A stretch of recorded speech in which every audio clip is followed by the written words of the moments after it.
بسم اللہ الرحمن الرحیم نحمده ونصلی علی رسوله الکریم اما بعد فاعوذ باللہ من الشیطان الرجیم بسم اللہ الرحمن الرحیم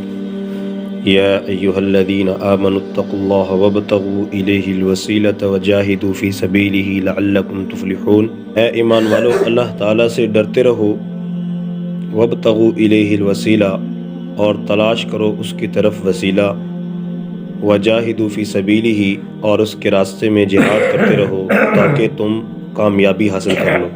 گزشتہ آیات میں حضرت آدم علیہ السلام کے دو بیٹوں کا ذکر ہوا، ایک نے دوسرے کو ظلم اور تعدی کرتے ہوئے قتل کر دیا۔ اس کے بعد اللہ تعالیٰ نے بنی اسرائیل کو مخاطب کرتے ہوئے قتل ناحق کی مذمت کا ذکر کیا اور فرمایا کہ کسی جان کو ناحق قتل کرنا اللہ کے ہاں اتنا بڑا جرم ہے گویا پوری انسانیت کا قتل ہے۔ کسی جان کی حفاظت کرنا اللہ کو اتنا محبوب ہے گویا پوری انسانیت کی حفاظت کرنا۔ اس کے ساتھ ساتھ فساد فی الارض کی اللہ تعالیٰ نے مذمت بیان فرمائی اور اس کی ایک قسم ڈکیٹی اور اس کی سزا کا ذکر کیا۔ چنانچہ اللہ تعالیٰ ارشاد فرماتے ہیں یا ایھا الذین آمنوا اتقوا اللہ، اے ایمان والو تقوی اختیار کرو۔ تقوی اور خوف خدا کی جو پہلی علامت ہے وہ یہ ہے کہ انسان شرک اور کفر سے دور رہے۔ اس کے بعد ہے دوسرے معاصی، نافرمانیاں، اللہ کے حکام سے روگردانی والے جو کام ہیں ان سے پرہیز اور بچنا، یہ تقوی میں داخل ہے۔ اور خوف خدا سے مراد ایسا نہیں ہے جیسے انسان کو سانپ یا بچھو سے خوف ہوتا ہے، بلکہ خوف خدا سے مراد یہ ہے کہ اللہ کی رحمت سے بندہ دور نہ ہو جائے، اللہ کے فضل سے بندہ دور نہ ہو جائے، اور ہر وقت انسان کی یہ سوچ و فکر ہو کہ میں کوئی ایسا عمل نہ کروں جس سے میں اللہ کی رحمت سے دور ہو جاؤں یا اللہ تعالیٰ مجھ سے ناراض ہو جائے، یعنی اللہ کی خوشنودی اس کے سامنے ہو کہ وہ کام کرے جن کاموں میں اللہ کی رضا اور خوشنودی ہے، جن سے اللہ تعالیٰ راضی ہوتا ہے۔ تو یہ تقوی اور خوف خدا ہے کہ اللہ کی ناراضگی سے انسان بچتا رہے۔ فرمایا وابتغوا الیہ الوسیلہ، اللہ کی طرف وسیلہ تلاش کرو۔ یہاں وسیلہ کا لفظ اللہ پاک نے ذکر فرمایا ہے۔ وسیلہ کا جو معنی ہے قرب حاصل کرنا، اسی طرح مرتبہ اور حاجت کے معنی پر بھی اس کا اطلاق کیا گیا۔ حضرت عبداللہ بن عباس اور حسن بصری اور دیگر مفسرین کے نزدیک وسیلہ کا معنی قرب ہی ہے۔ چنانچہ وہ فرماتے ہیں وسیلہ کا معنی بیان کرتے ہوئے تقربوا الیہ بطاعتہ والعمل بما یرضی، یعنی وسیلہ کا معنی یہ ہے کہ اللہ کا قرب حاصل کرو، اللہ کے احکام کی پابندی اور ان کاموں کی پابندی کے ساتھ جن کاموں کو کرنے سے اللہ کی رضا ملتی ہے،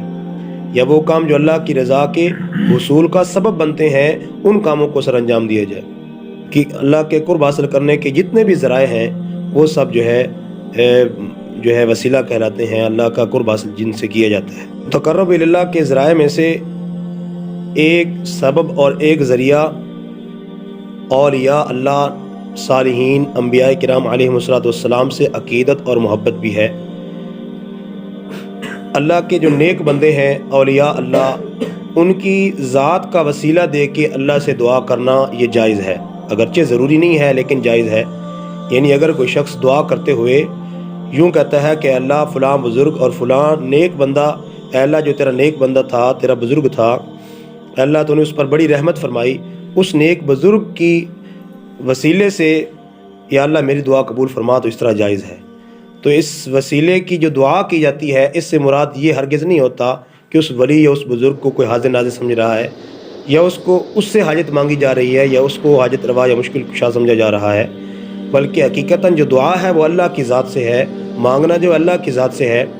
باقی محض جو ہے کسی بزرگ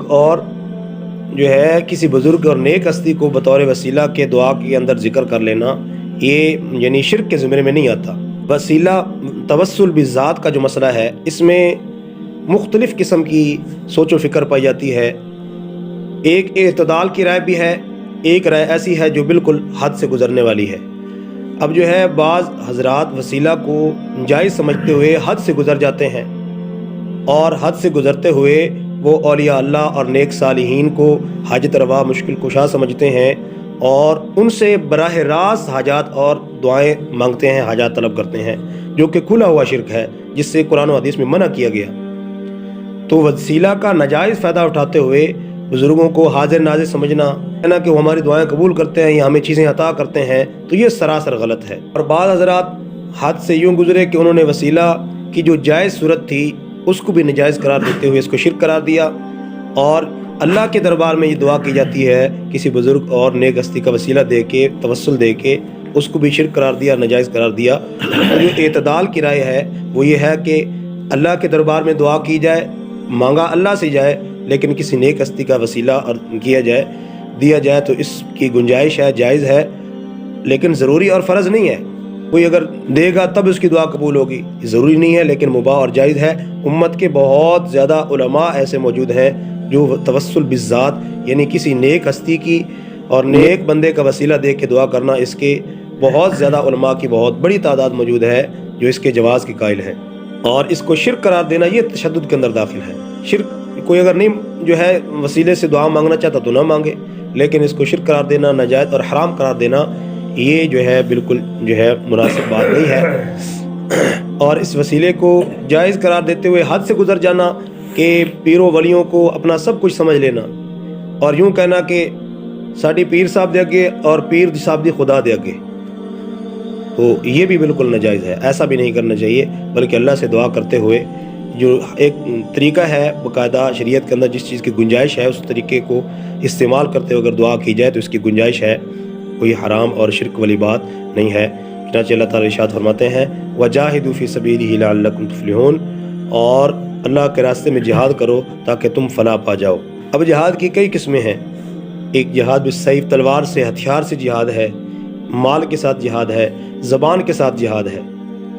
تو زبان کے ساتھ جہاد کا بھی حکم ہے، تلوار کے ساتھ بھی، مال کے ساتھ بھی، تو یہ ساری جہاد کی اقسام ہیں۔ تو جہاد کی جو اقسام ہیں جو ہمارے کرنے کا کام ہے میرے بھائیوں، وہ کیا ہے؟ جہاد باللسان، کہ نیکی کی بات، اللہ کے احکام اور نبی کریم صلی اللہ علیہ وسلم کے احکام اور تعلیمات کو دوسرے لوگوں تک پہنچانا، یہ جہاد باللسان میں داخل ہے۔ اب ہم جو ہے اس کیفیت میں تو نہیں ہے کہ ہم جہاد بالسیف جس کی بہت بڑی فضیلت ہے، اللہ کے راستے میں میدان میں نکلنا اس کی بہت بڑی فضیلت ہے، اللہ کے نبی صلی اللہ علیہ وسلم نے خود جو ہے اس عمل کو فرمایا ہے اور اس کی ترغیب دی ہے، اس کی فضیلت کا ذکر کیا ہے، اور شہادت کی خود اللہ کے نبی صلی اللہ علیہ وسلم نے تمنا فرمائی ہے، اور یہاں تک فرمایا ہے کہ جس مومن کے دل میں تمنا شہادت نہیں ہے، شوق شہادت نہیں ہے، وہ اگر بغیر شوق شہادت اور تمنا شہادت کے بغیر دنیا سے چلا گیا تو وہ نفاق میں موت مرے گا۔ تو یہ تو ایمان والے کے لیے ہے، لیکن ہمارے جو میرے بھائیوں کرنے کا کام ہے وہ یہ ہے کہ ہم اپنی زبان سے اس فریضے کو سر انجام دیں کہ اللہ کے احکام کی تشہیر اور اس کی تبلیغ اور دعوت کا جو کام ہے یہ ہمارے لیے میدان کھلا ہے کہ لوگوں کو اللہ کے دین کی دعوت دینا، خیر کی بات پھیلانا، اور جو اللہ کے دین کی اور اس ایمان کی دولت سے معروم ہے ان تک بات پہنچانا۔ لیکن اس سے پہلے ضروری ہے کہ ہم خود ایسا بنیں کہ ہمارا عمل ایسا ہو کہ جس کو دیکھ کے کفار اسلام کے اندر داخل ہو جائیں۔ ابھی تو ہم خود اس جو ہے کفار ہمارے عمل کو دیکھ کے اسلام کے اندر آنے کے لیے تیار نہیں ہے کہ تمہارا کیسا اسلام ہے۔ صحابہ کرام رضی اللہ عنہ مجمعین کا کیا تھا، کیا عمل تھا؟ وہ کہتے تھے کونوا مثلنا، کہ ہمارے جیسے ہو جاؤ۔ اس کے لیے کوئی لمبا خطبہ یا کوئی واعظ نہیں فرمایا کرتے تھے، وہ کہتے تھے جیسے ہم کر رہے ہیں ویسے کر لو، کیونکہ صحابہ کرام رضی اللہ عنہ مجمعین کی جو زندگی تھی وہ پورے دین کے مطابق ہوا کرتی تھی، اللہ کے حکام کے مطابق ہوا کرتی تھی۔ اس لیے ہمارے میرے بھائی جو کرنے کا کام ہے وَجَاهِدُوا فِي سَبِيلِهِ لَعَلَّكُمْ تُفْلِحُونَ کے تحت جہاد باللسان، خیر کی بات پھیلانا، نیکی کی بات پھیلانا، خود بھی عمل کرنا، دوسروں کی اس بات کی تلقین کرنا، یہ جو ہے ہمارے لیے ضروری ہے، اللہ کا حکم ہے، اس کی ہمیں پابندی کرنی چاہیے۔ اللہ تعالیٰ ہمیں سمجھنے کی اور عمل کی توفیق عطا فرمائے۔